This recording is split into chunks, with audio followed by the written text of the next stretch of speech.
Magandang araw uli sa inyong lahat mga kamatsas. Ngayon naman po ay pasadahan natin ang mga kaganapang nangyayari dito sa World Cup. Especially sa naging laro ng batang ito, 11-year-old I am Faustino Oro. Ayan, magto 12 years old po this year yan.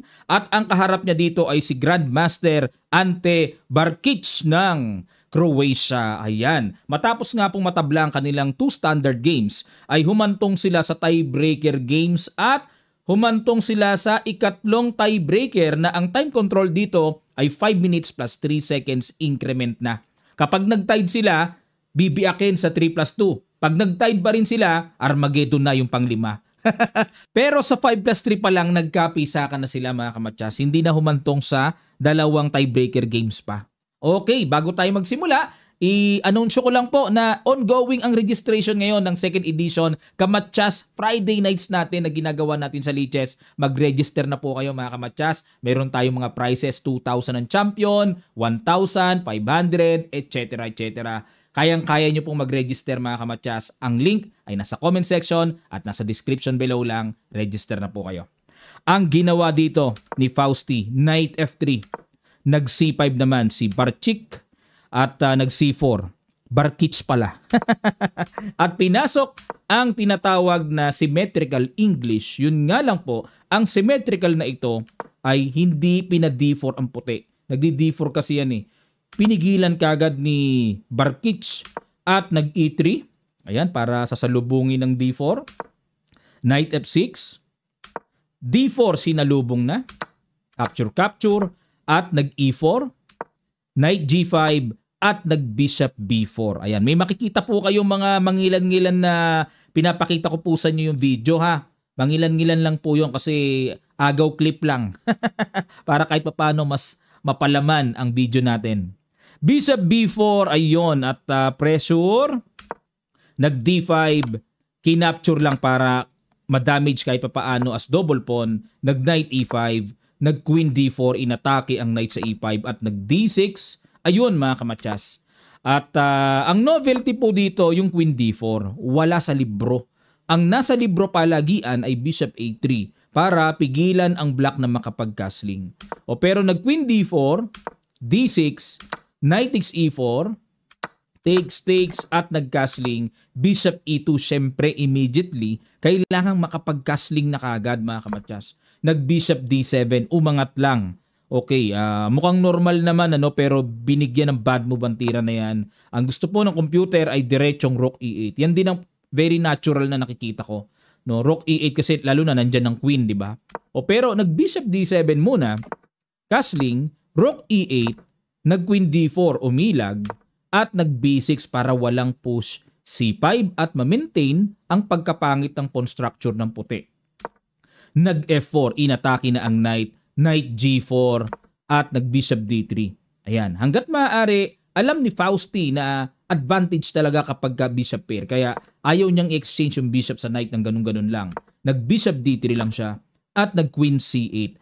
Itong Queen C8, binad mo ba na naman ng computer pero ang nakikita ko po dito ay gustong mag-Queen C5 dito ng black para ma-exchange yung Queen. Maaring ganun. Pero ang gusto ng computer dito ay pinapatira ng F5 mga kamatsas. Yan, tapos babalik yung knight doon para may control sa E4. Yun ang mga diskartihan. F5 ang tira. Pero nag-Queen C8, nag-Bishop A3. Ayaw ni Fausti na maka-Queen C5 dito, si Barkic. Ayan, at may threat pa sa pawn D6 at the same time. Pero dahil may simbolong ganyan, hindi po accurate yan. Ang accurate daw ay H3. Pag nag-Knight F6, F5, ayun pala. Tapos yung Bishop, dun i-slide sa F4, mga ganong diskarte. Okay, H3 na daw. Pero nag-Bishop A3, Queen C7, depensa lang, at nag-H3 na, Knight E3 pumasok, Rook E1, Knight F5, at nag-Queen F2. Nakita nyo po kung papaanong mine-maintain dito ng batang ito ang kanyang Bishop pair. Nag-H5 para pamigil kahit papaano sa G4, Queen F3, inatake muna, nag-H4 para mahawakan ang G3 square at dito nag-Queen G4. Ayan na nga po. Okay, so wala palang pupuntahan yung Knight na makaka-damage talaga kung magkakaroon ng atake sa Queen. Pag umalis ang Knight, kakainin lang po ng buong buo yung H4. Naka-threat pa yung Knight. nag G6. Kinapture na, capture, and then nag queen takes H4 at nag queen takes C4. Nakipagsabay-sabayan na dito at nag bishop takes, kinapture muna, capture, and then queen takes. Ayun lang mga kamatsas. Bakit? Ano nangyari? Naubos ang oras. Naubos ang oras dito ni GM. Kumbaga parang sa bagay, kung titignan natin ang evaluation bar, wala na rin mga kamatsas eh. Wala na rin eh. Dito pala patay na pala kagad. Kasi po kung ito ka-capturein mga kamatsas, may bishop E5. Ayun ang sakit niyan. Grabe, nagguhit. Ang mahihinang diagonal dark squares, napakahina. At dito kumapture, ito na rin po kasi ang gagawin eh. Bishop E5 na rin eh. Isa pang tira, check kahit paano, may tempo, may pagkakataon pa ba? Yun ang tanong. May pagkakataon pa bang masolusyonan yung paparating ng mga pamagpag na atake dyan? Gaganon lang mga kamatsas, wala pa rin eh. Matsas pa rin. Grabe itong batang ito, no? Grabe. Malupites talagang pangunawa na rin talaga. Understanding niya, mabigat, ano? Itong game number 2, nako, nakaka-intense din ito mga kamatsas. White naman dito si Barkich at nag-E4, Caro-Kann defense ang ginamit. D4, D5, kinapture, capture, at Knight F3, Knight C6, C3 lang, no? Solid approach against Caro-Kann. Nag-Queen C7 para pigilan po ang Bishop F4. Grabe na talaga. Pang GM na talaga tong batang ito, no? Ibang level, alam na alam mo.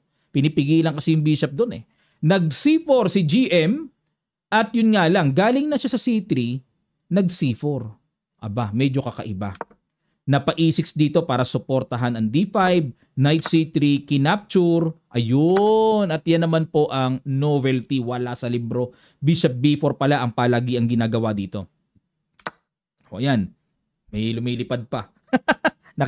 Nakiki-analyze. Huwag kang maki-analyze. Ayan, na kumapture na sa C4 at nag-bishop takes C4, Knight F6, castling at nag-bishop E7, bishop G5, castling at nag-queen E2. Ayan, teka muna. Sa sitwasyon na to mga kamatsas, ang kondisyon pala hindi pwedeng matabla. Kailangan in a must-win situation dito ang puti. Kasi pag natabla, wala na. 2 games lang ng 2 games ang tiebreaker eh. H6, kaya kailangan bumalagbag na pala puti. Knight H5 hinamon. At may Knight F4, kinain, kain, at nag-Queen E3 para walang lundag ng Knight. Knight F6 bumalik, Rook D1, Queen B4, ayun. Pang-atake, Queen E2, depensa, okay, and then, Rook D8, inaatake rin ako ng lamok ha. Ngayon ako inaatake ng lamok ha, atakador kayo ha. Sige, pag nahuli kayo, para kayo nadali ng sacrifice ni Tal. Nilalamok ako. Ayan ha. May commercial, lamok. Nag-Rook D8, pamresure sa D4 at nag-A3. Queen F8. Ayan, atras lang doon. At nag-Rook E1, grabe. Ready na, bobomba na lang. Bishop D7, develop lang ni Knight E5 at nag-Rook C8 at nag-Bishop A2, okay. Knight E7, ayan. So, hindi kasi makain-kain tong Knight mga kamatsas, lalakas po kasi. At magiging solid din yung pawn. So dito hangga't maaari, ang gustong mangyari ni Fausti, ma-maintain yung pagka-isolated pawn dito ng white. Gusto niyang i-maintain yan eh. Rook D3. Ayan na. Nagbabalak naman dito na mag-rook leaf pag mga ganyang diskarte. Gumaganon yan, no? Yung mga ganon-ganon ba. Knight D5. Binarhan na ang D5 square para di na makapush. Bishop takes, E takes, and then Rook G3. Ayan na nga po si rook lifting. At nag-Bishop E6. Queen E3, kakainin yung pawn. King H8 iwas lang at nag-H4. Okay, ang tanong, papatak kaya to? Parang walang babanggaan, ano? Otherwise, kung isang pawn maitawid na ganon, maganda. Kaso nakabara yung tore. Nag-Rook E8, Queen D3, Knight H5, atake sa tore, Rook F3. Ayun, ako may check dito. Napa Knight F6 ulit si Fausti at nag-Rook E3, Queen D6, Queen D2 at nag-A6 para walang Knight B5, nag-F3. Ayan na nga po. Ito yung bisa ng H4 kapag nasundan ng pawn G4. Ayan. Diyan ako naniniwalang mabisa na to. Kasi pag walang G4, wala. Hindi mabisa ang H4 eh. Nag B5, Genie4 na. Ayan na, desperado na si GM na talagang bumomba sa kingside. Knight H7. Time check tayo, yun nga lang po, 51 seconds pa dito si Fausti at 15 seconds na lang si GM Bartich. Ayan, sanay itong batang ito sa mabilisan eh. Knight H7, ininda ni Fausti, ayaw niyang patulakin ng G5 pero napagalitan ng Stockfish. Ang tamang tira daw is B4. Mangulit na pala kagad. Pag kinain, queen takes. Kaso nakakailang nga kasi yung G5 eh. Yun pala gaganunan lang, aray ko. Mahirap makita. Mahirap tanggapin sa human nerve. Mahirap yan kasi unang-una, parang mawawasak yung kingside eh. Kakatakot eh. Unang tingin pa lang, di ba? O, balik tayo mga kamatsas. Knight H7, ayaw patulakin ng G5 at dito nag-rook E2. Ayan, mukhang pupunta sa G2, mag-G5, ayun na, ganun na gagawin. Pero ang accurate daw is F4. Yan pala, dagdagan pa oh. Ganda ng puti lamang eh oh. Kung nakita yung F4, sabay F5 ano? Oo nga. Parang pamitpit yun. Imagine nyo pag nag-F5 oh, yung bishop dumidepensa yan sa pawn eh. So pag F4, may pressure kagad na paparating. Oo nga, F4 na mismo. Lakas nun. O rook 3 E2 ang ginawa. King G8 at nag-G5 na. Yan na. Kasi itong rook ilalagay dito eh. Yun ang planuhan eh. Kinain ni Fausti another bad move. Kain and Queen D8 threat. Nag-rook G2 lang. Depensa F6. Ayun po. So parang unang tingin delikado nga eh. At nagtugma naman kasi binad mo ba ng computer. Kasi parang tinutulungan pa ang puti na magkaroon ng power na atake sa G5 eh. Pero ang accurate pala is Knight F8. Knight lang sa F8 mga kamatsas. Balik tayo sa F6. Genie 6 ni GM. Yun lang. Yun lang. Dapat daw pontira capturein. Oo, queen take sabay, rook E, E2. Ayun lang. Kung makikita yan. Okay. Gets ko na to. Ang plano mga kamatsas, rook G6 and then lalagyan ng kasuson na tore, battery hanggang sa i-pressure yung G7. Lamang pa rin ang puti. Yun nga lang, kailangan makita yun. Ano? Kaso Genie 6 ni GM eh. Knight F8 takbo, Knight D3 takbo din, Bishop H3 tineret ang tore, at nag-rook G3 lang, may atake, kinain, kain, takbo, and then Knight F4 para wag bumagsak yung G6. Nag-Queen D6 inatake.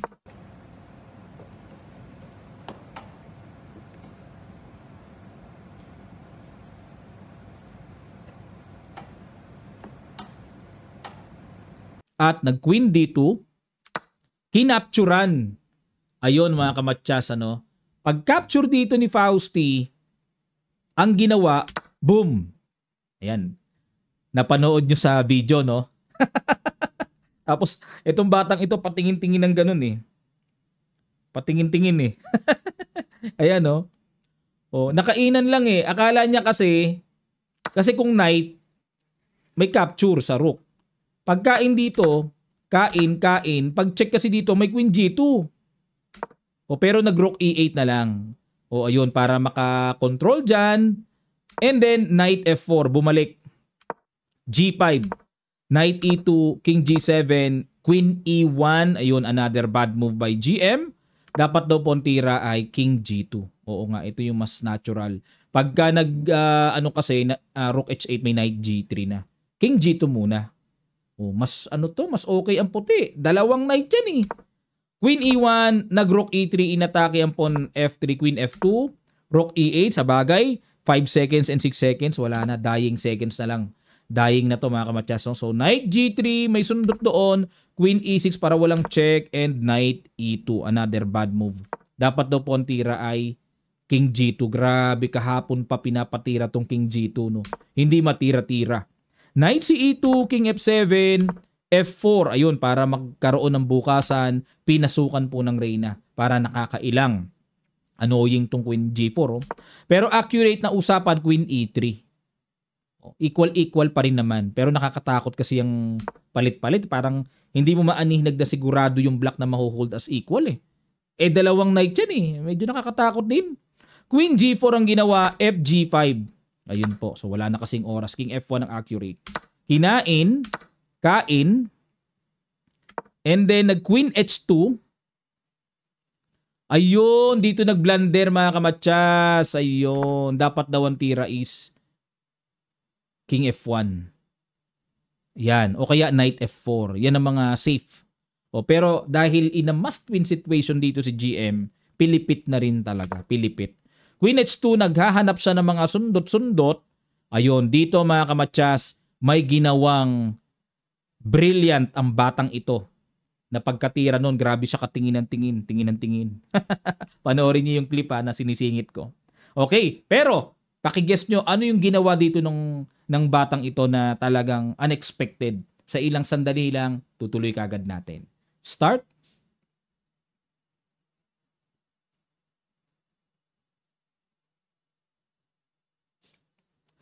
Maraming salamat po mga kamatsas. Unexpected blow. Rook takes E2. May ganun na pala.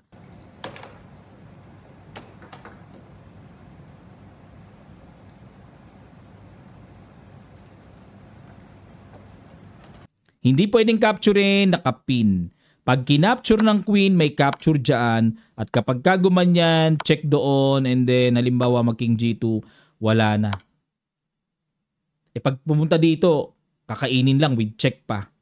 O kumbaga, checkin na ganyan, kain-kain, ganon, wala na, connected yan eh. 1 pawn up pa. Grabe itong batang ito. Big upset for round number 1. Grandmaster ang kanyang nabingwit. At ang susunod na kalaban niya, si Vidit Guradi, mga kamatsas. Okay. O dahil, silipin naman natin yung mga brackets. Okay. Wesley So, ayan na po, ang kalaban niya ay si Titas Estema Vicious. O.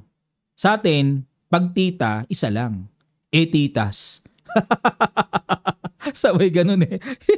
O, yan ang kalaban ni Wesley. Si Faustino, ang kalaban niya ay si Vidit. O, Guradi, mga kamatsas. Nako po. Susuot siya ngayon sa butas ng tela. Hindi karayom ha. Mas maliit daw butas ng tela eh.